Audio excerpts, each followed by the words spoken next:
so today we're going to talk about treating your business like a business, because if you're here, it is one, we hope.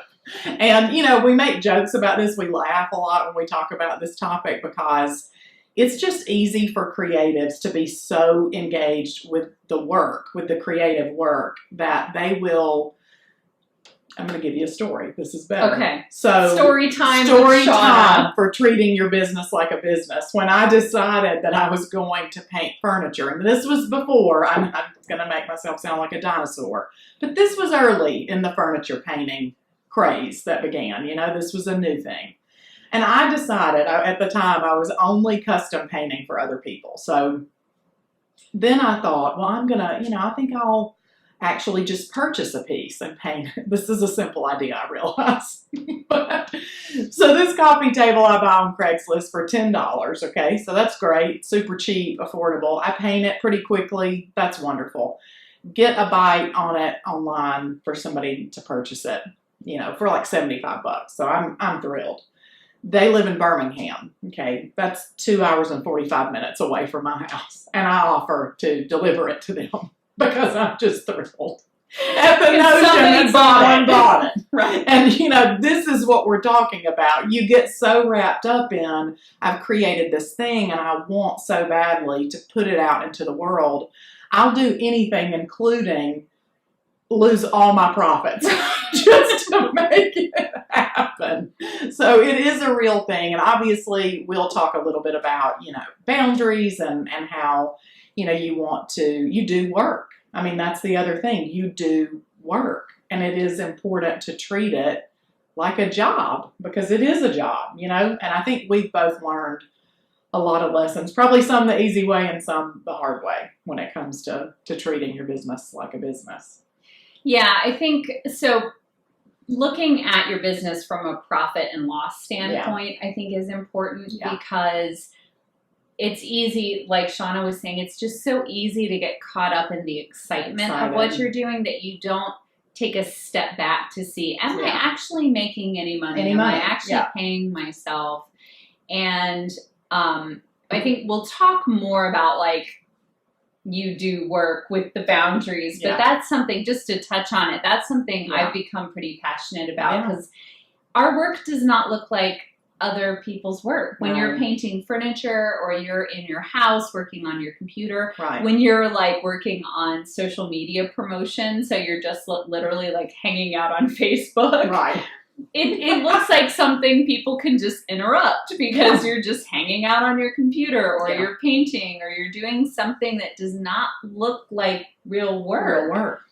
To the outside eye. But it is. And so it's easy to let, like, well, you just work from home. Can you help out with VBS? Can you help out with this? Can you meet me for lunch? Can you do that? And you end up, like, your day gets eaten away by all of these things that it's just like, man, I should have said no to this stuff, because I really do work. I actually have a job. Right. I need to pay myself.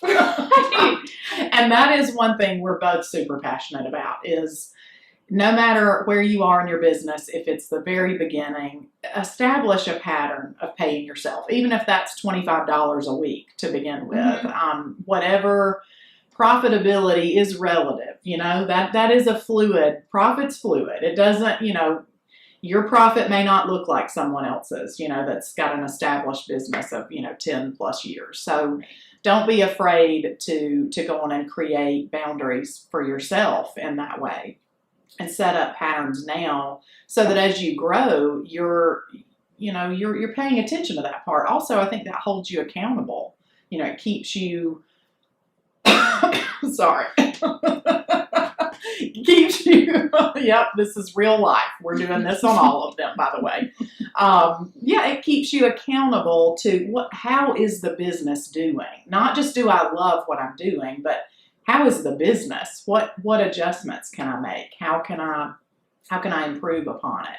Is there anything we don't need to spend right now? All those questions that as you move forward will become increasingly more important. To begin in the beginning thinking that way it's smart. It's detrimental, honestly, if you don't, in my opinion.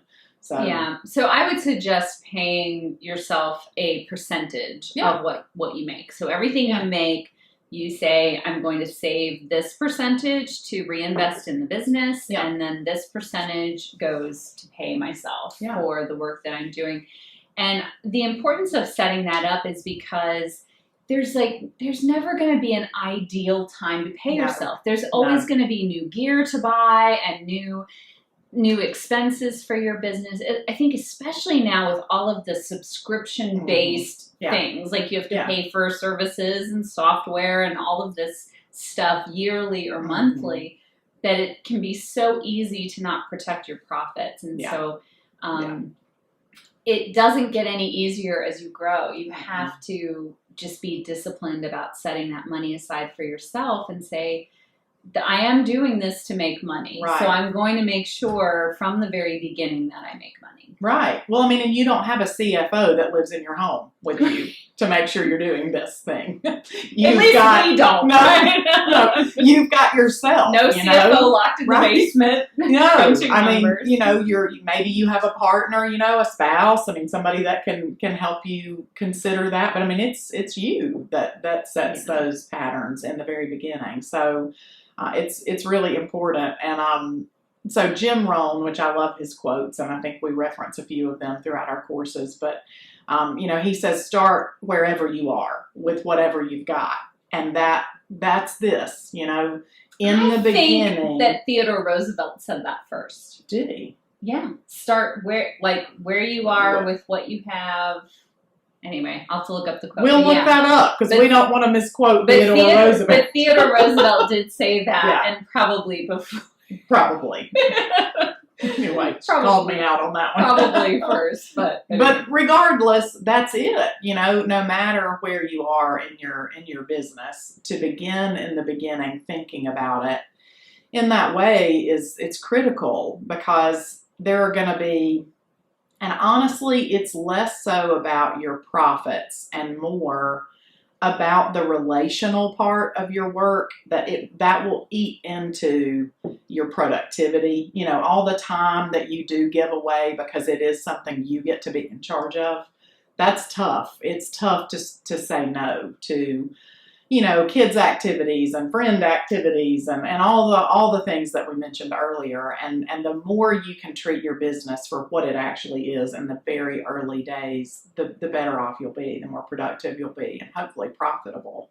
Yeah. And it's healthy to have those boundaries. I think it makes, it makes things clear. So then, your family understands that when you're working, they need to respect that, and that's clear to them, and it's clear to you. It's like, if you can have a place you can go, that's fantastic. If you don't have a place you can go, then you have the boundaries can be drawn by a specific time. So during this time, this is my work time. If you have a space, that's even better. Sure. Even if it's just a very small room in your house or a corner of your bedroom or whatever you have to have, but that's your workspace where you go and you do your work, and people need to respect that. You can close the door and, Yeah. So I was thinking about that. Do you remember when you were getting started, if there was a moment or maybe a set of moments or just a particular time where you began to view it like that? Like, this is a business now. I've got to treat it this way. I mean, can you remember that moment? I think, I did treat it from a business right from the beginning because I needed the money. It was desperation. Yep. We needed the money. So it was that was a priority from the beginning. Yeah. But I think that there was a point, it wasn't until a few years in where I had let a lot of things interrupt my days. Yes. Yeah. And that I had said yes to, which is my fault. It's not their fault for asking. Yeah. It was my fault for saying yes. And I got to the point where I finally had to say, look, I do work a full-time job. I own my own company, and I can't just drop. be gone for Yeah. like a week just to do something else. So Yeah. now there are things I'll still say yes to because Yeah. I feel passionate about them, or I feel like it's a good place for me to serve with my Right. kids or whatever.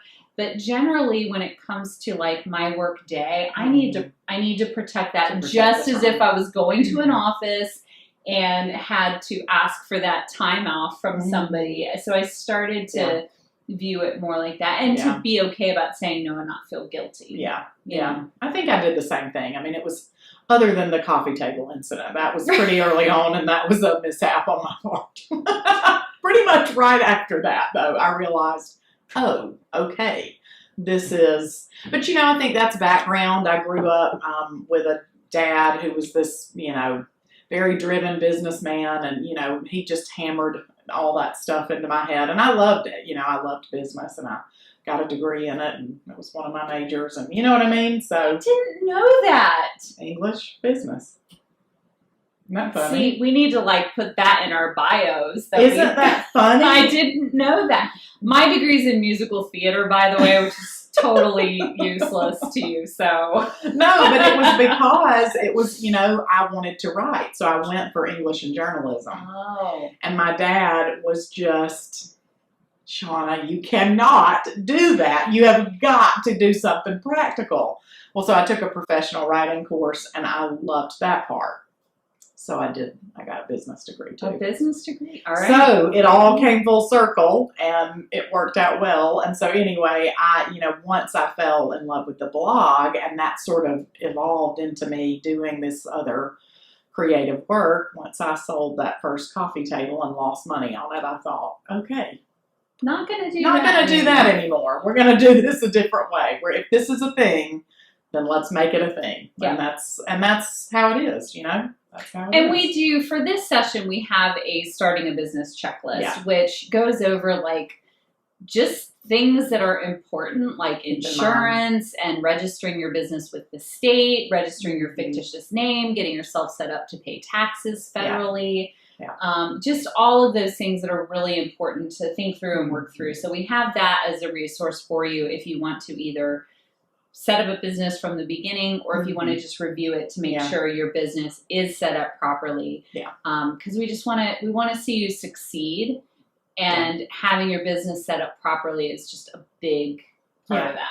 And I will say this checklist is simple. It's easy to navigate through, and that's important because there's, if you were to get the how to, start a business for dummies book, we're talking about a very large, not to knock them, good job on your work, but you know what I'm saying? Throw them under the bus. But it's just this very quick, just important things. It's like a page and a half. The Cliff's Notes version of getting started. So, and we hope as you get started, you will feel okay about treating it like a business. It's yours, and you should. So we will be back to discuss standing out of the crowd next. I believe is our next session. We will, that's a good one, because I think we get that question probably more than anything. Is like, is there room for me? Yeah. How can I differentiate myself? Everybody's doing this now, and it kind of feels like that. Yeah. So we'll talk about that next time.